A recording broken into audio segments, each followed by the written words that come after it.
Hey guys, it's David again. Another Black Projects 51 update. Uh, I haven't been doing any model building. I think I shared with you guys that I had to go out of town down to South Texas and recover my daughter. In a nutshell, we did recover on and on, but I'm not going into details because that's not what this channel is about. So, you know, anyways, so what I was going to update you on was, I think in the last video I shared with you this kit that I got for a really good price because the box was pretty beat up and it was older and it had been opened and all that. But I remember I showed you this Star Trek 3 Vulcan shuttle, Surak, I think is how it's pronounced. It came with decals, and I'm gonna show you all that right now. It came with decals that, well, they were in decent shape except for that corner right up there to my right.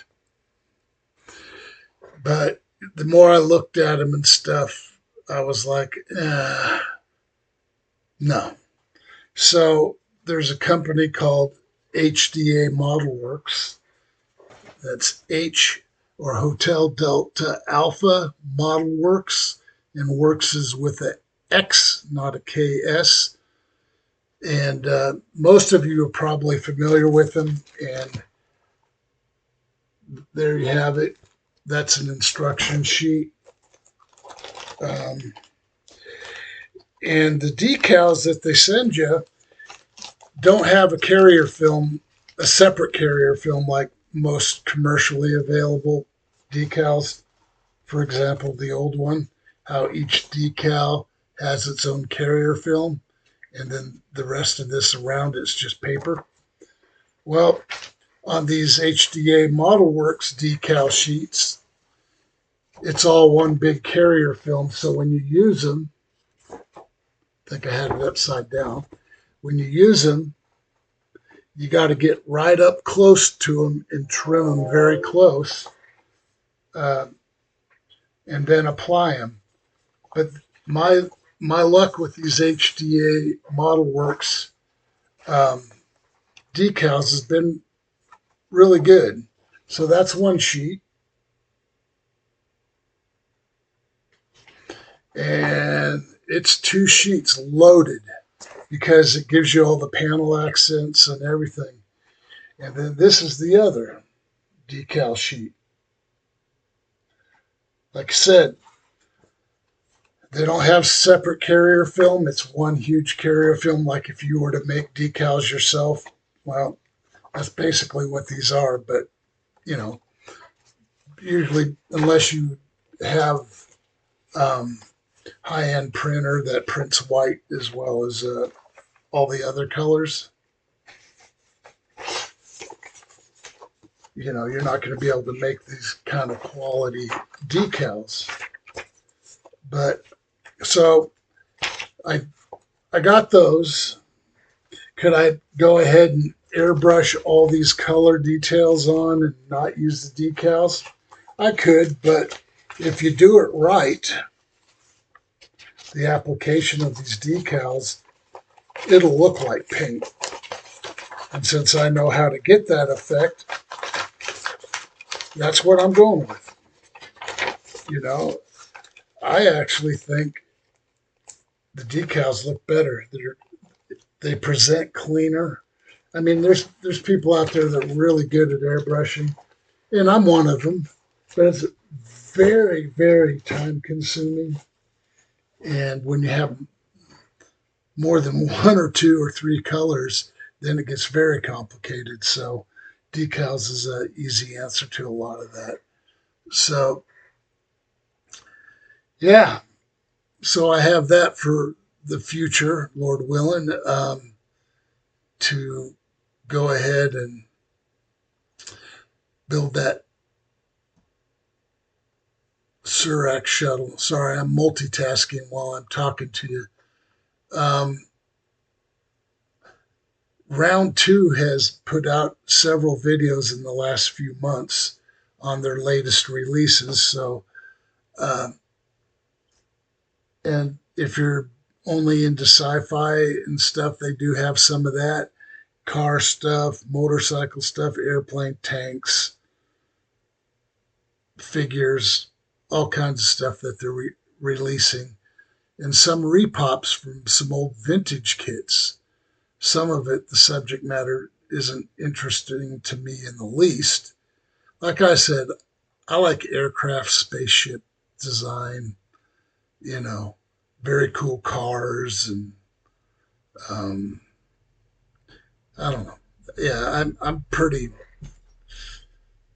much framed in on my likes, and don't generally go too far outside my comfort zone as far as taking on new things, because all the subject matter I have as far as my model kit collection is stuff that I really like, you know, and some of it I build straight up to canon, and a lot of times I don't. I build it to suit me, to, the way I like it. So, but, some of these experimental aircraft, model kits like the SR-75 Penetrator, there's at least two different ways on the box you can paint that, but there's also some other things I could come up with to paint them. When I get there, I'll tackle that.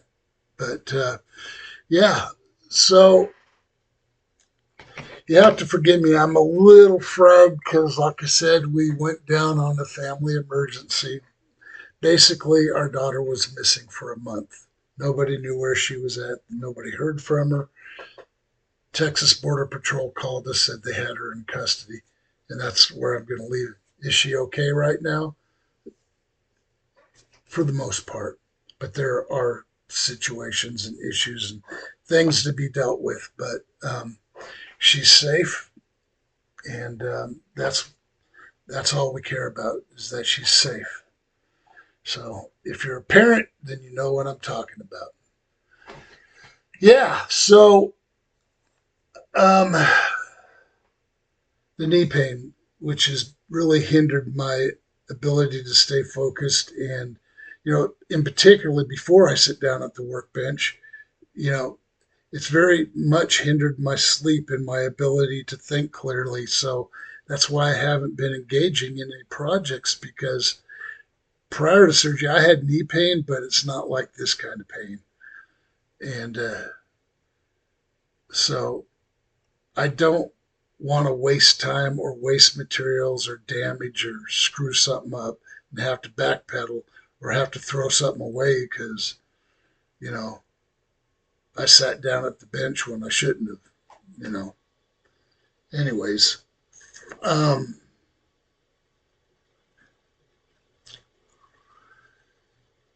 yeah, I'm just trying to think if there was anything else that I wanted to share with you right now.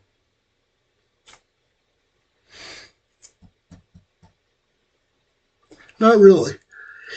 Yeah, primarily because I'm just wore out. I don't know if it shows to me. Looking at myself in this laptop monitor, I'm like, dude, you need to go back to bed. So, yeah. Anyways, guys, that's it for right now. I just, like I said, I'm trying to just maintain the channel enough right now to let you know I'm going to be back. But, I do have some priorities, some home improvement projects I promised my wife that we would get done, and so on and so forth. So um, I've got to put her first. You know, she's been waiting for so long, and she knows I've been dealing with all these health issues. And once I conquer this knee thing, I should be good. And that's what I'm hopeful for. But, when I sit down at this workbench, I like to put my best effort forward. So, and I'm sure many of you are the same way. Especially some of these kits you buy can be very expensive. A lot of these kits I've had for a while, so I got them when they were much cheaper. Uh, a lot of them I bought on sale for a really good price. Closeouts, eBay, where they were missing either the box and just in bags, or they're missing decals, or something where you could get it much cheaper. Because decals you can either make them, or most decals I've found that you can either find graphics and print decals yourself, or if you're really handy with doing graphics, you can do it yourself and then print them and yada yada. So, and there's a lot of like HDA Model Works. That's one company. That there's another company. I don't know if they're still. There was Decal Master. They used to produce a very nice line of decals, as well as a bunch of other people. And you just got to do your homework out there.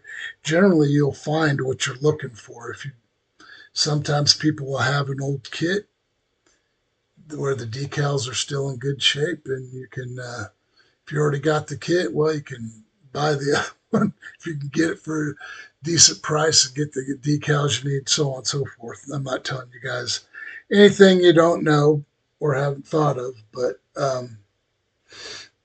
yeah. So I'm very anxious to get back into the hobby to whatever degree I can. If it's only one day a week, well then so be it. But I do want to. I'm still looking at the saucer project. Uh, I'm still not in my comfort zone as far as how I want to proceed on that. As I told you, my granddaughter Ziva had some ideas, which I'm not going to implement all of her ideas, but I do want to at least do some of them. And I've got the X-Wing that has some issues that I got to deal with, and some backpedaling I'm going to have to do. And I got to do some research as far as that X-Wing goes on the different, because it's got at least two different kinds of plastic, maybe even three. Um, and some of it bonds well with just conventional model glues or CA, but some things don't bond at all with CA or regular model glue, like, for example, the testers, you know. And I got the Instaset, all the little goodies, the super glue, gel, the Tamiya extra thin. You guys know the deal. So, yeah, that's where I'm at, guys. I really miss sitting here having fun, but I am trying to stay focused on the things in life that really matter, and that's my family first, and financial things and on and on and on. So, with that, I'm going to let you go. Um, in the interim, until I get back to building models, I keep eyeballing all the figures I have sitting up on my shelves that need to be painted. That's something I could probably manage because they're large enough scale. They're not little like 1/72 or 1/48. I prefer when I'm painting figures that they at least be 1/48th or 1/32nd scale or larger because A, my eyesight's just not that good anymore, and B, it's just easier because the larger scale. So yeah, there's that. So, anyways, peace, guys. I hope you're all doing well, and enjoy your time at the bench, man. Make those masterpieces. You know what? I'm going to encourage you to think outside the box. If you want to build things to Canon, that's your own business, but everybody's building things to Canon. We've all seen Canon. What I like to see is something that might be from a Canon, but when it's built, it's not Canon. They've modified it. It's like a gentleman, I can't remember his name. He took the little Revell Halo UNSC Pelican, the aircraft, and heavily modified that snap tight kit. And if you build that thing straight out of the box, it looks like a toy. But if you spend some time on it, which myself, that's what I plan on doing. Rusty's done it on uh, Eagle models, and you know, make it your own. Everybody's seen what's conventional. Be unconventional is what I'm encouraging you to do. If it's just changing up a paint scheme or color, or adding something extra that makes it cool or more believable or functional, you know, just have fun with it, man. Don't get stuck in the box where you feel like you have to build things straight out of the box. Now, if you're building World War II aircraft and you want to enter them into um, a model contest, generally those things are based off of canon on actual history and accuracy to the real aircraft. So that's what you have to try to achieve in those cases. Sci-fi is a lot more forgiving. Even if you got canon, uh, like I've got several Star Trek ships. There's a few I'm going to build to canon, and then there's some I'm going to butcher and reconfigure in a completely different way once I get there. Now, I do have a 1/350th scale NX-01 Enterprise. I love that ship as canon, and that's how I'm going to build that ship. I have a 1/350th scale USS Enterprise, motion picture genre type, but I'm going to butcher that kit. It's going to become something else because I've seen that kit done beautifully by a lot of you guys and gals out there. And you guys have built it to canon. You've done a absolutely beautiful, gorgeous job on it. But is that going to be me? No, because you've already done it. You and a million other people around the planet. So don't be afraid to make it your own. And if you have idiots out there in your communities that are hammering you for it ain't right, they'll say, mind your own business. Did you buy this model? Are you building it? Is it going to sit on your shelf? Oh, it's not? Oh, well, then shut up. But thank you for your concern. Because I just don't play that game, guys. I don't. I do whatever I want to do. My money spent, my time spent, and exercising my creative juices, if you will, is more fun and a challenge to me than do what the instruction sheet says verbatim or what some other people say. So have fun, bottom line. Make it your own. But With that, guys, I'm done. Peace.